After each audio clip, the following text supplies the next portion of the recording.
Kiboga, muzikulike mundu. Watukolise mundu asaniragala baganda bange mundu twaziwonako.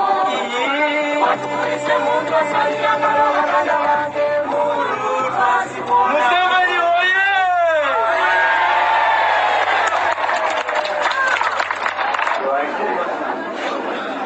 All the people around here, they are very eager to hear word from you. The main reason why I came here and why I invited diplomats accredited to Uganda and why I invited pressmen was in order to show them the skulls and the skeletons of the people who were killed right here in this compound by the battalion of Obote, which was based here. When I passed here, when I was preparing my troops to attack Kampala, I had not actually, I had not seen these skeletons before that.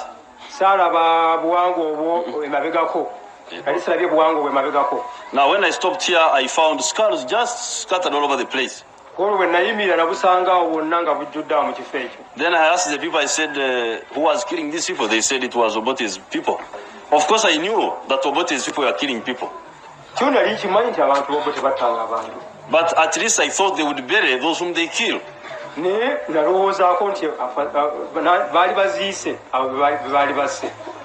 But the skulls were all over here, all over this compound here. I told the people here to collect the skeletons and put them in one place so that when we have time we can bring outside people so that they can see for themselves what has been going on in this country of ours. They have collected the skulls here in Kiboga. They have collected the skulls in Ramata, which is I think 12 miles from here on the way to Kampala. They have collected the skulls in Bukomero. These are just for this area. And if you care, you can go and see the skulls at Katende, which is 17 miles on Kampala Massacre Road. You can go and see the skulls in Kaya's farm. That one is just a slaughterhouse. In Kaya's farm after Luwero.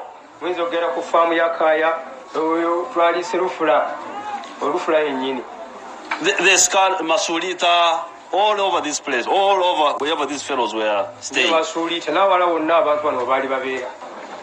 I chose this Kiboga at random, but maybe the only point one can make about this place is that these skeletons were right in the barracks, because this was a barracks here. You can travel around, you can see the trenches. The trenches are just around here, because this was the base of one battalion of Obote's special brigade. They had a brigade for counterinsurgency, which they used to call the special brigade. Now, one of the battalions of the special brigade was the Bear Battalion. Even the names are fascist. Bear. The Bear Battalion. It was called the Bear Battalion. It was based here in Kiboga. And what is illustrative for the outside people to understand is that these skeletons were right in the encampment of the Bear Battalion, just here. Because the evidence is there, the trenches are there. These are the houses. I think this was Amari or something like that, because we attacked it twice. We have attacked this place twice. We attacked it on the 1st of June, 1983, and we attacked it the second time on the 24th of August, 1985. So I know it very well. I know all the hills and I know. No, after the third time, the first time I am the one who attacked it, the police station. So we know the place very well. Now, what is interesting is that the skulls and the skeletons are right inside the barracks here where we are standing. Yes. Either in the barracks proper or just on the edge of the barracks. Now, this is very crucial because there could be arguments. Of course, even those are lame arguments, but there could be arguments, people saying that maybe those who were in charge did not know what was happening. Now, what the phenomenon here settles that argument because the skulls, the skeletons were right here in the barracks. So any high officer who wanted to see the skulls, the CEO, the brigade commander, the intelligence officers, had every opportunity to see those skulls. Certainly, if they didn't see the skulls, the stench was there to remind them that there were hundreds of dead bodies here. The outburst from that old man there was a retort to my comment that maybe the leaders did not know that killings were going on. So he's saying that he himself was a prisoner here, and he pointed out the house where he used to stay, where he used to be kept, and he said they used to pick people and kill them, when he was here. That's what he was saying, that old man. But of course, as you know, we had a lot of difficulty to explain to the outsiders the criminality of Obote's regime. Some, I think, were genuinely skeptical about the evidence we gave them, but I think some knew, but they had other considerations. That's why they did not take the people of Uganda, the plight of the people of Uganda, seriously. Mark you, this battalion was here even after Obote was overthrown. So when we attacked it on the 24th of August, it was 1 month after Okello had taken over, but again, the bodies were here, and even fresh ones had been added.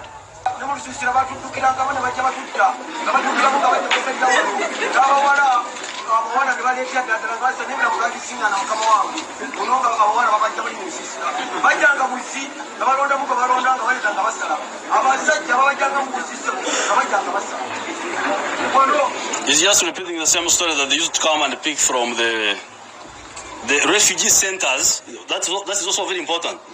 He's saying that they were picking people from the refugee centers, which were being looked after by the Red Cross. The refugee encampments. There is one down there. So they used to come and pick, according to that old man there,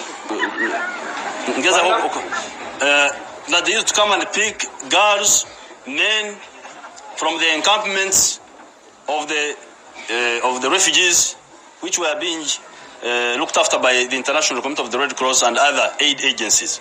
For the people of Kiboga, I wish to thank you very much for the big support you gave to our struggle. Because you remember, after attacking Kawamba the first time, I passed through here, and I went to the valley, the River Mayanja Valley, the valley of River Mayanja, and we were based there for all these 5 years. You here in Kiboga, you were working with your battalion, Nkuruma Battalion, which was based in the bush, in the savannah of the River Mayanja Valley. And you gave us a lot of support in spite of the difficulties imposed on you by the regime of Obote and later on of Okello. In Kiboga Hospital used to be the brigade headquarters of the Bear Battalion of the Obote government, and atrocities they committed to the people are seen by the remains of these skulls, and using all sorts of President Museveni is dismay at seeing the skulls of these people that were killed during the period when Kiboga Hospital was being used as the brigade headquarters for the Bear Battalion of the Obote government.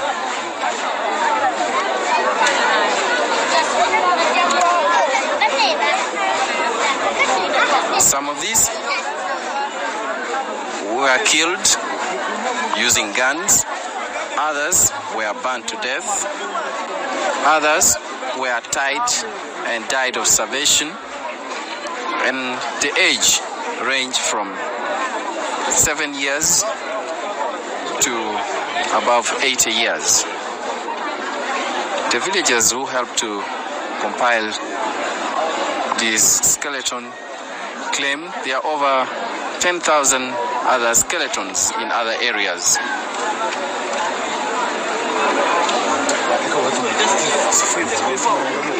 And this is the axe they use. This is the axe they use.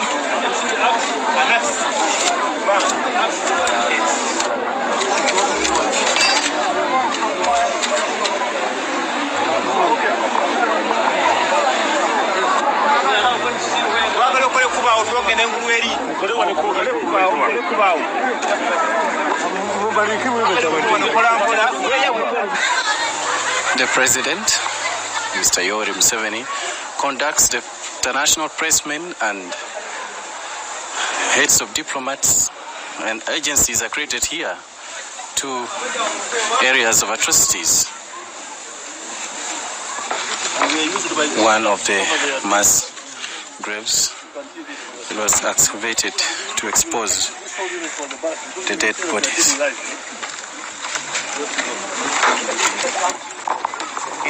This was the slaughterhouse. This was the slaughterhouse. Even on the hills, but otherwise we will walk the whole day. Even on the hill, there are other places like this. Another dead body, skeleton and so on. Any questions, pressmen? This is a strange press conference, you know. You can have a press conference here. You are fond of questions. Will the people be brought to justice? This time we don't... President, will these people be brought to justice? That depends on the excellencies here, because these fellows have run to their countries. That depends on the excellencies here. You ask for them. Could we ask the Sudanese ambassador? Just ask for them. Could we ask the Sudanese ambassador? No, let me answer your question, Bwana. One man has asked me, will these people be brought to justice? And my answer is, it depends on the excellencies here. Because the criminals we can lay our hands on are not here, they have run away. So, if the excellencies think they deserve justice, they will be brought. If they don't, then they will stay. So you will be applying for extradition of criminals? That's what I can do. I can apply for extradition. I can't go more, I cannot do more than that. But have you officially asked the Zambian government, particularly President Kaunda is a good Christian, haven't you told him about the things that have been happening here? I will definitely ask him. Have you officially done so? We haven't yet, but we shall do so. Will you apply for the extradition of former President Obote? Of course, he should be the first to arrive here. Who else are you going to bring if you want to bring Obote? What about those who have fled to Sudan? The same, all of them. Those who are, for instance, it is easy to work out. You see, the whole thing is easy to work out. You get hold of the commanding officers who are here, because they are known, you know. You get hold of those, and they are second in commands, because they are known. It's not so difficult to know who was here when this thing was happening. And you can also know who was in any other barracks. We know their names, so it's not a big problem. So we get hold of those, and they will tell us the story. So it's not difficult at all to work out who did what. Yes, it's not difficult to work out. So one cannot say that this is a kangaroo court. How do you get the evidence? The man was commanding a battalion here. Who was he? What name? Will you ask for international assistance on the Human Rights Commission in order to facilitate the extradition proceedings later on? Yes. We shall do so. But I invite you to visit all these places, because this is just one place. What are you eventually going to do with these skulls? The idea is now being circulated by the people that we could have a museum. Museums for them, because it's not one. In every place where there were killings, there should be a museum. Like this place here. This idea is being, circulated by the people. But we have not taken a final decision on it. Now, Mr. President, when you arrived here and you found the skeletons and skulls scattered over the place, do you have any rough estimate figure? In the compound there. In the compound, do you have any rough estimate figure of how many bodies were? Those, according to the report of the local people, they say that those there are 237. The skulls, 237. Those ones there. But that's what they were able to collect. It's not for just this place here. And some are thrown in pit latrines, some are what, so it's not. That's what they collected around this compound. But if you go down, there's another place President, there have been suggestions for the setting up of a commission of inquiry into massacres of this nature. As you know, Mr. President, I have been in various detentions of this nature, and there are enormous mass graves which cannot be seen from remains like this. Now, I understand that you have taken some of UNLA criminals, and they are being released very fast from the camps. Don't you think this will jeopardize the cause of justice? Well, we are trying to, it's reconciliation, we are trying to, those fellows who against whom there is evidence, we arrest if there is evidence against him. But if there isn't, but normal evidence is easy to get, because these local people here know who was doing what. But the problem is that you are releasing these people who have been detained in these camps so fast that before you even get the evidence from the people, there are those who have been in MPG, officers that we know were killing people. We see them on the streets of Kampala already with the clearance from UNLA, from NRA. Bring evidence. You see, for us, we can't arrest somebody unless we have good evidence. Well, this is why we are suggesting a commission of inquiry or something like that, where citizens can take evidence against these criminals. Okay, that's a good idea. You mean expediting that process? It's a good idea. But at the same time, we can't hold somebody unless we have good evidence against him. It's a dilemma. Otherwise, you would end up like, like you were. People would hold you for no reason. It's tricky. It's tricky. Mr. Chair, yes. Mr. President, sir, besides the soldiers in the army, we had people like chairman, local chairman of the Obote's UPC. Now we hear some of these were actively involved in atrocities of this nature. Now in certain areas we hear they have been allowed to get away scot-free. What do you think about this one? If we don't have evidence. If the man who was here, we would have arrested him. For instance, this one who was here, the CEO. We may not know the rest, but we would have got hold of the commanding officer and the intelligence officer. Then we would have started there. But these fellows have run away. But Mr. President, there is a question of those taking back the soldiers from the defunct army of Milton Obote and the Tito Okello. Don't you think it wouldn't be good to take them back in this NRA army? The problem is not the soldiers. The problem is the leadership. Soldiers can be good or bad depending on the leadership. Because they are already spoiled by behaviors. No. Do you think they can spoil our soldiers of NRA? They may have some traits, but they can be... The problem is the leadership. Even our boys here were misbehaving. They would come and sometimes steal some people's muhogo, cassava. Then we get reports from the population. Then we chase those who are stealing the muhogo. Sometimes we miss them, sometimes we get hold of them. If the leadership is struggling against these wrongs, it cannot go to this extent.